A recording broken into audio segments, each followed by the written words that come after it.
Colin, thanks for coming on. Really appreciate you taking the time to have a conversation with me. Would you mind telling us a little bit about yourself before we get started? About myself?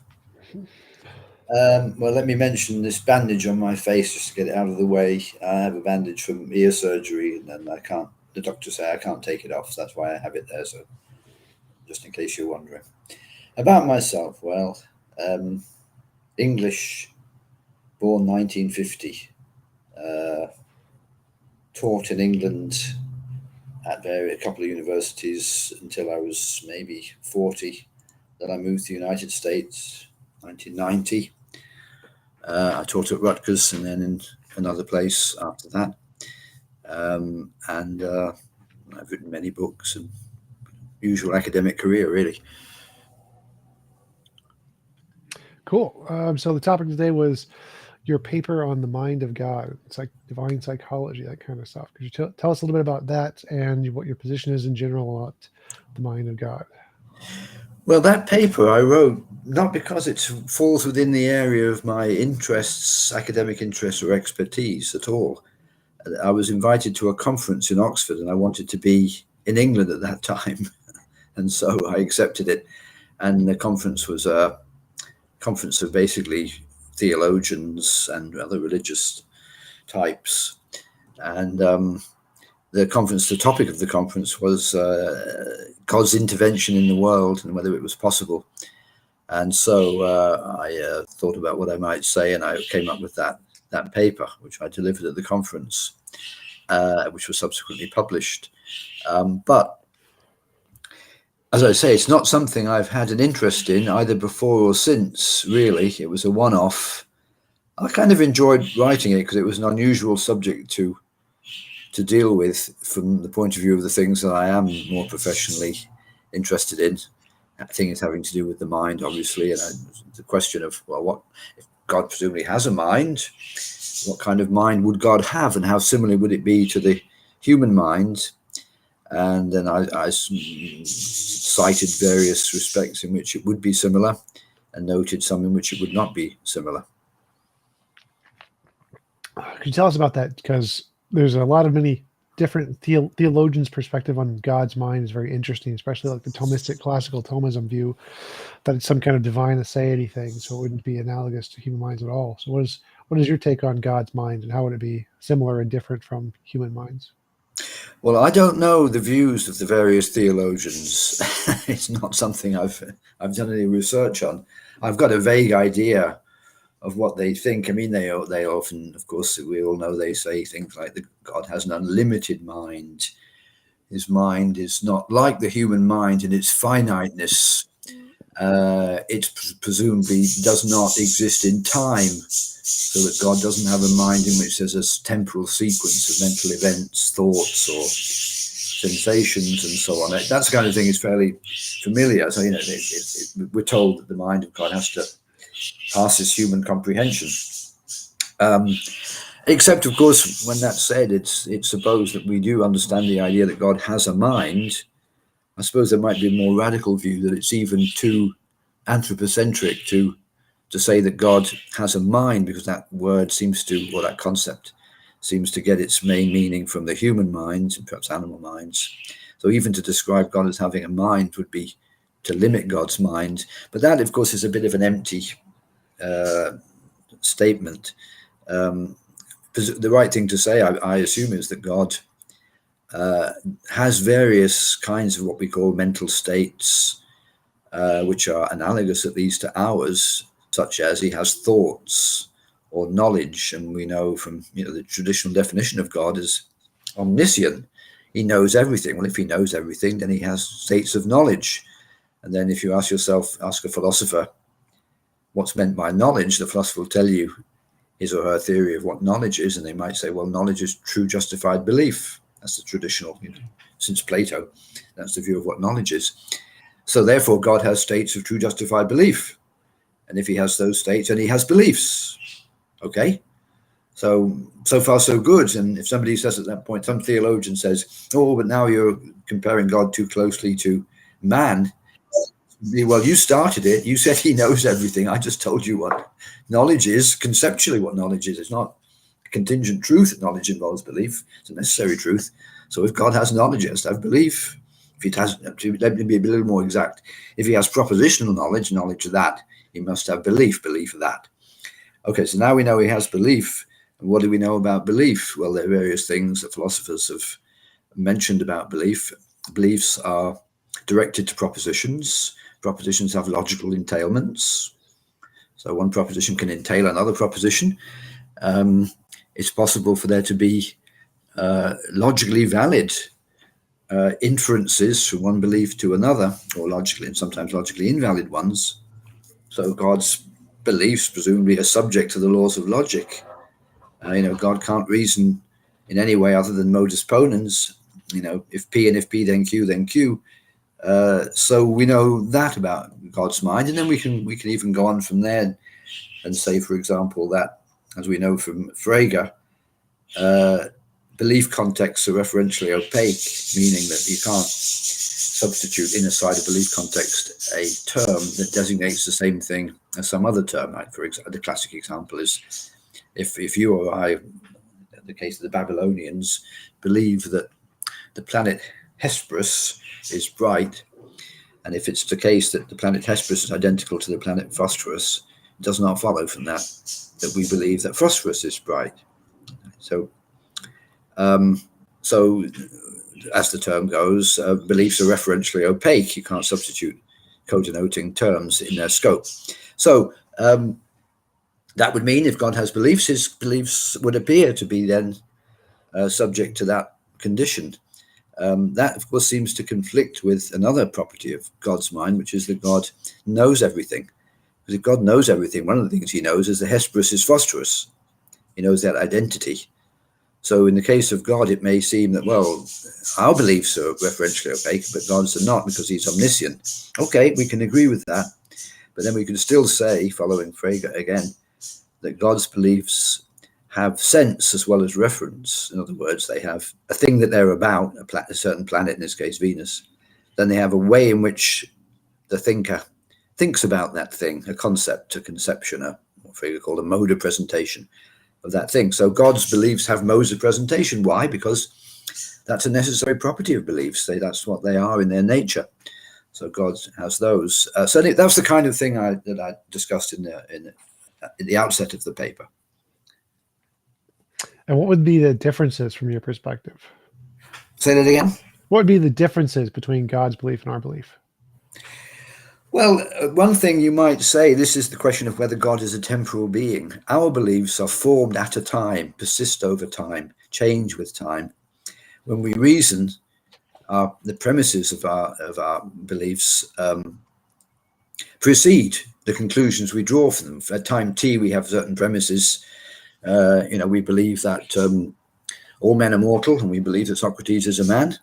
And then we draw the conclusion some moments later, Socrates is mortal. Well, when God reasons, if indeed he does reason, is that essentially a temporal concept. If his mind is not in time, then he doesn't form the conclusion subsequently to entertaining the premises.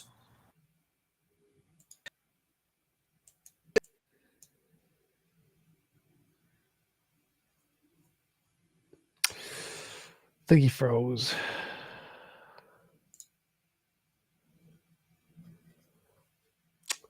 Guys in the chat, did I freeze or was it just him?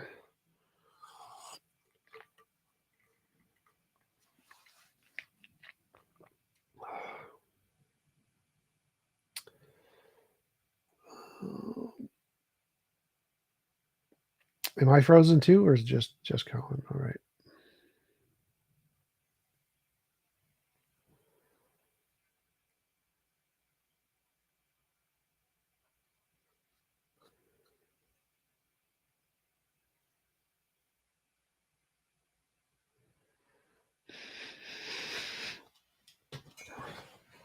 I'll give it a minute, see if he comes back, and read chat.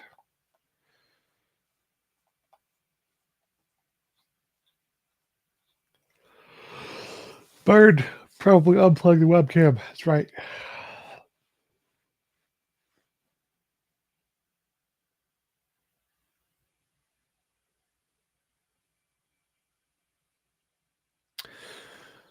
I need to do more shorts, more short videos. Shorts are good.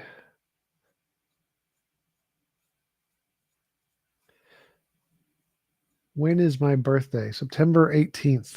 Actually, my birthday is tomorrow. Please send me money. And it's the day after that. Also, send me money on that day too.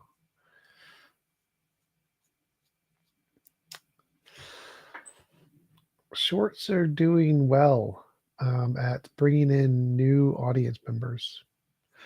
Like, there's the regular audience, and then there's new people who haven't shown your audience. And making shorts brings in new people, which is good. Yeah, birthday is September 18th, so last month. Yes, PayPal. I think I don't know if I have a Zelle. I definitely have a PayPal.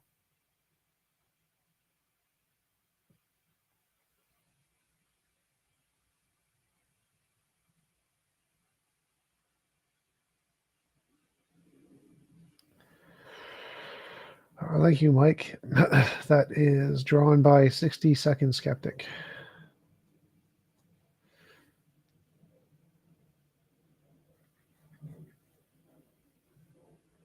Do I have an Amazon wish list? Sort of. I think I have a guitar on there, $3,000 guitar or something.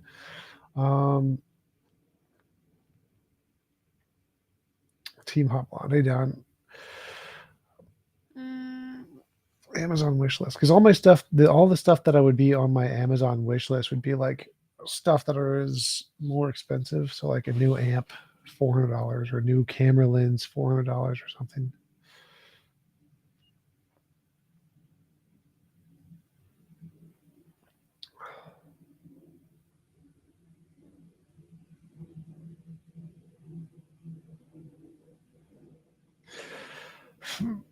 I had a list for a while. Do I have a spare chair? No, they actually stopped making this chair. This chair is no longer made. I had another one. It was all leather, all like bear leather. This is suede leather. But I didn't like the other one. I didn't like that leather got really cold and really hot and sticky. This one is much more comfy. I don't really like the bear leather, not on car seats. Most people want like leather seats, but I think that's dumb. Cloth seats are usually better, or suede if you can get suede.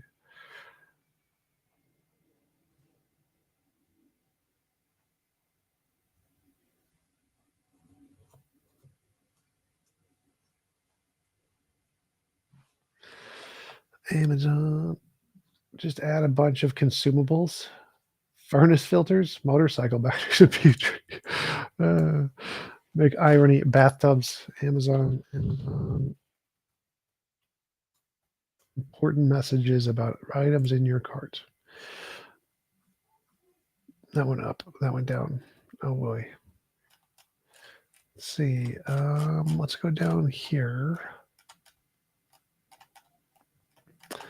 Let's add this to wish list. Add to lists. TJump wish list. Add to list. TJump wish list. I do have a wish list. Add to list. TJump wish list. Add to list. TJump wish list.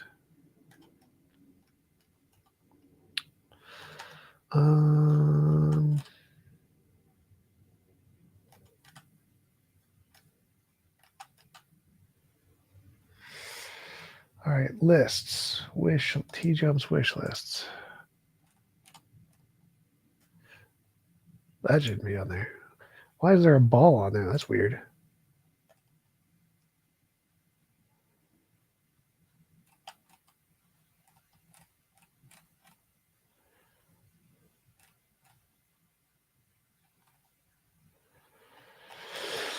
All right, TJump wish list. How do I get a link to this? How do I share? Send list to others.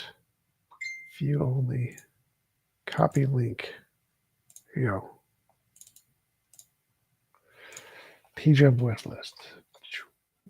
I don't know if that's how it's paying the copy.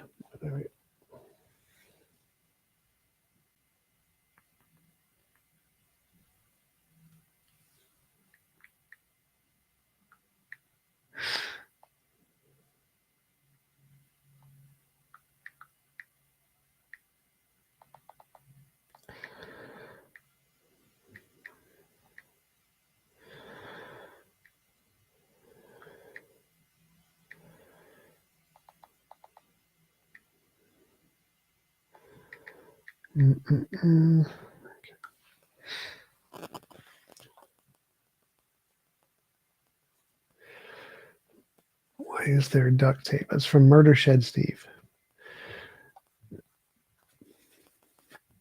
Is the vegan Vicar a bot? Because that seems like a bot. I don't know. I think Mandupe said he was a bot. It does seem like it.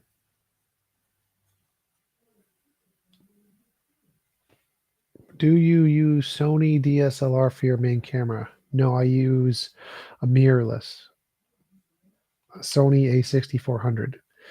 Do I still collaborate with Pine Creek?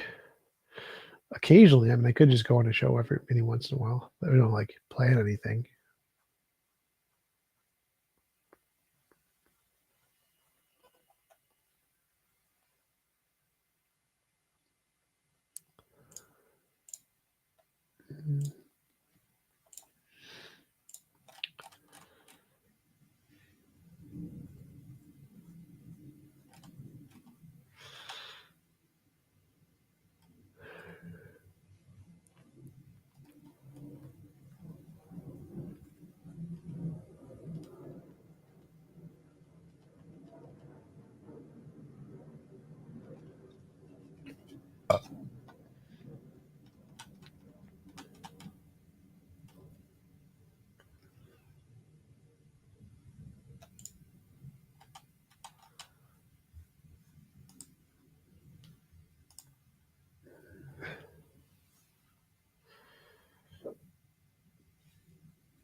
Do you interact with King Xerxes?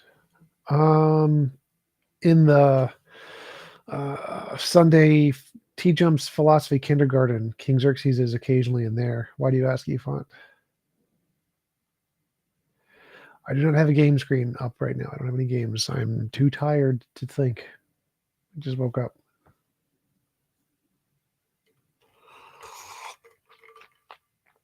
I was looking at my Amazon wish list because I think Efont asked. Somebody asked if I had an Amazon wish list. It looks like Gary Inmandham. I don't know who that is. Gary Inmandham.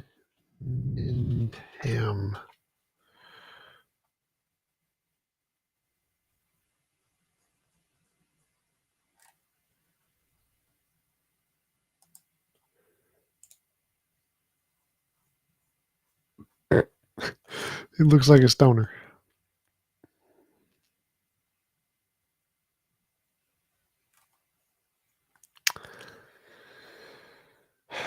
Who's my favorite disciple? The one who sends me the most money. That's who. Or did you mean Jesus' disciple? Don is my favorite disciple. Don Fulman, favorite TJump disciple.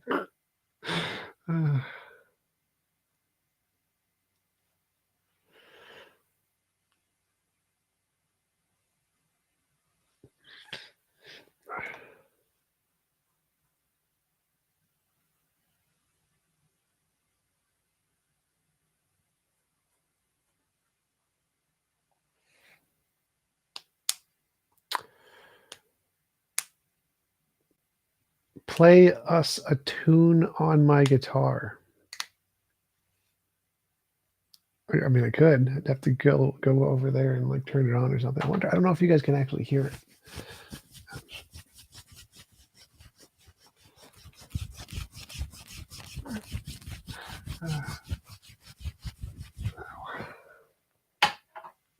I could try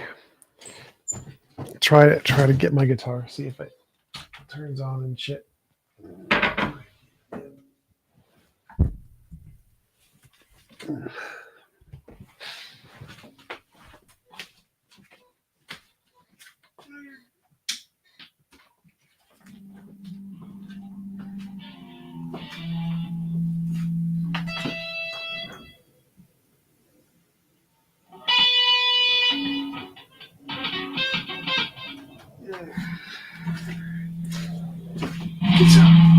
That's a little loud. Little bitch.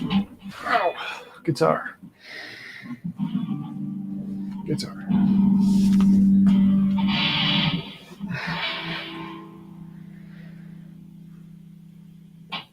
Can you guys hear the guitars? It's gonna be hard to play sideways on a chair. It's a difficult playing situation here. Ugh. Let's see.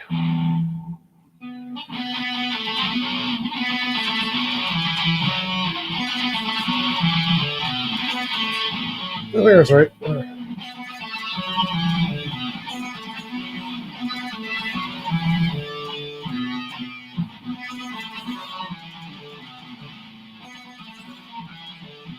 know that song?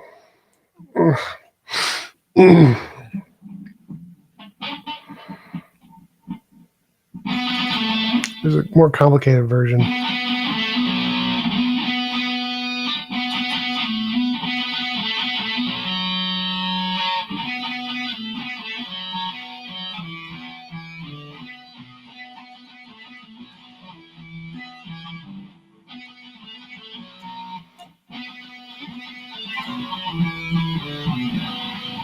It's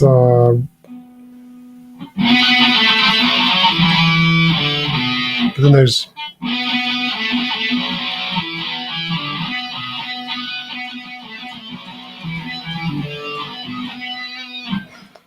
favorite game song. Favorite game song.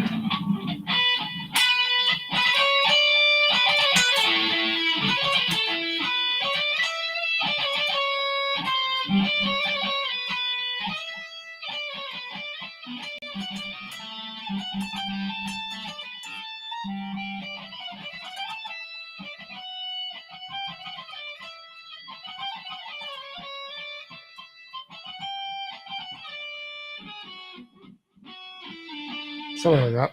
It's from Halo. I can't play.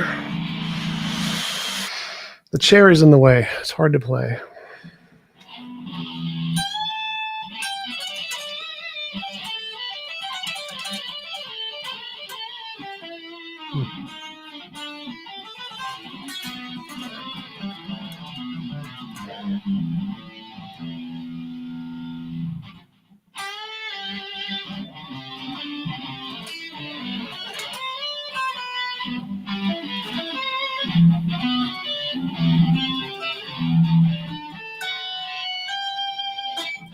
Yeah. I have limited range of motion in this chair. Ugh.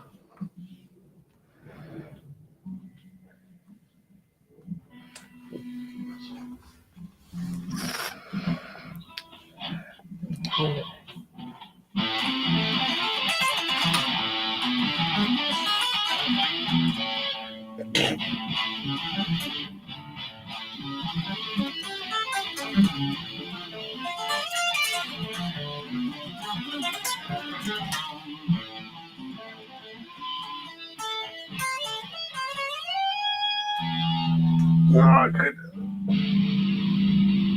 There you go. Now you can actually see part of the guitar. Part of the guitar. Part of the guitar. All right. Probably change the title. TJ play guitar, some shit. There you go.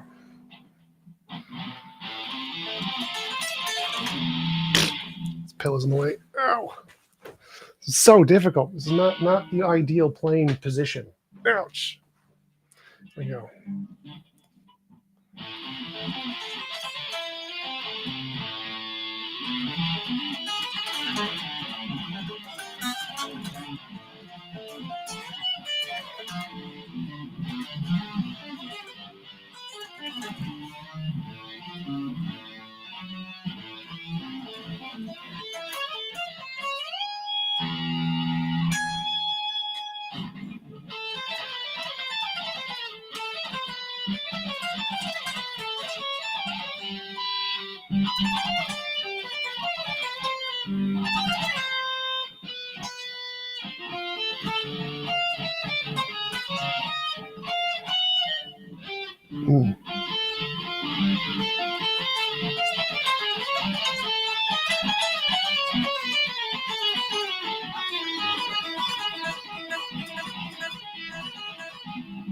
Could do this.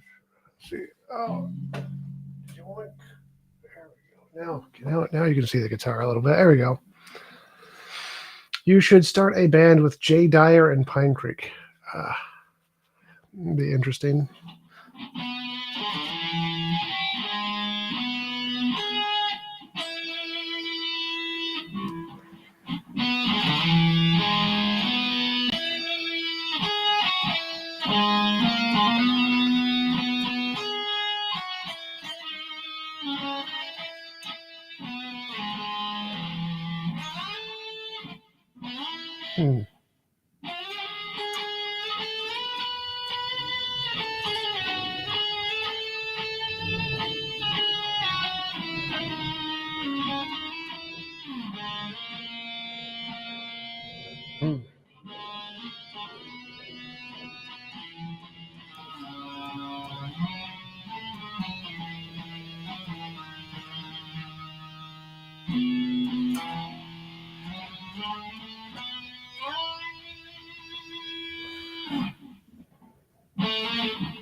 That's right. I got no pants on. Never wear pants. It's like a rule of YouTube. Pants are against the rules of YouTube.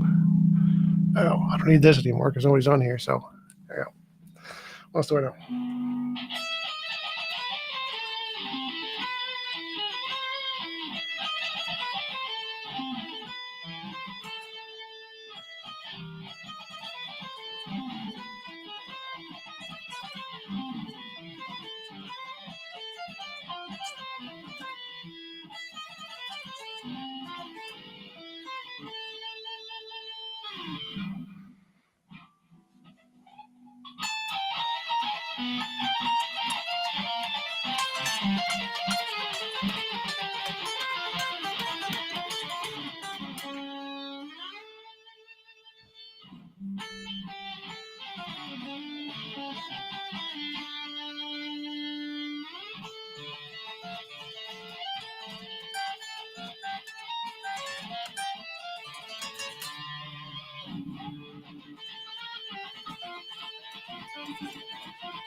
I don't know any Slayer. I don't play any songs that have words in them. Songs that have words suck.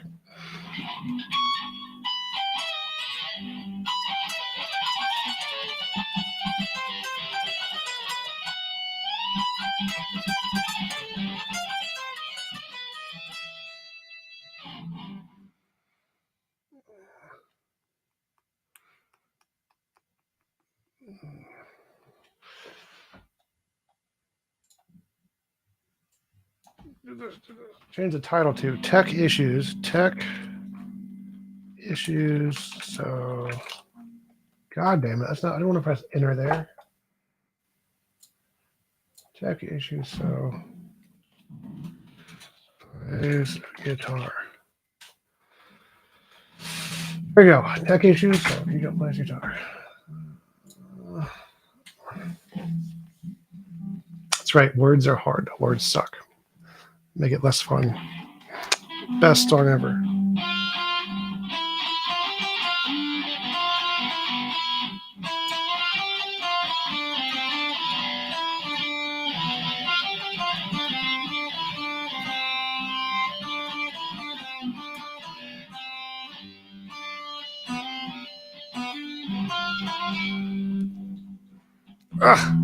I don't know how to play this. I don't know how to play this.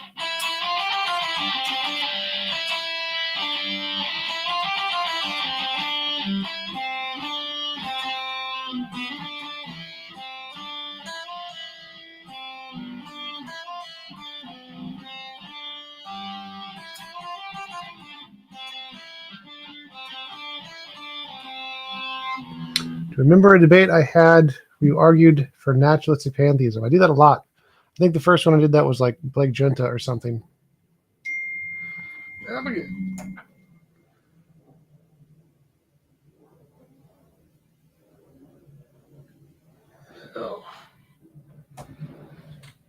Oh Do I know anything else?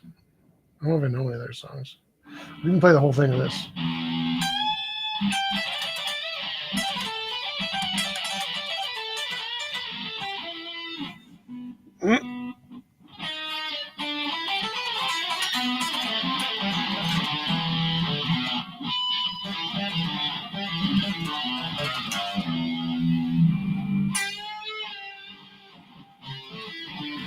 Gosh, oh my god, it's so hard in this position.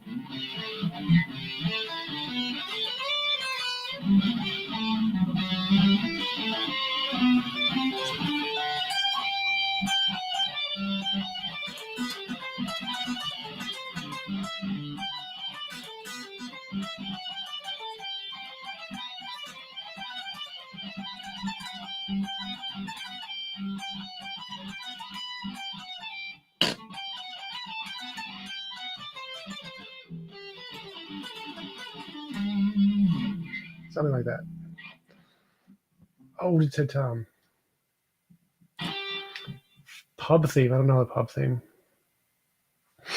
There isn't much I know. I only know interesting, strange songs that I Googled on, what's it? Songster, mostly. I did learn the first part of Polyphia's Goat, but I don't remember it. I haven't played it in a long time. But anyway, I need a nap, so could make one of those like little bar things. Like if I get enough super chats, I keep playing or play a different song or something. Some ASMR chicks do that where they like give me enough donations and I keep doing ASMR. I like that. That's a good idea. I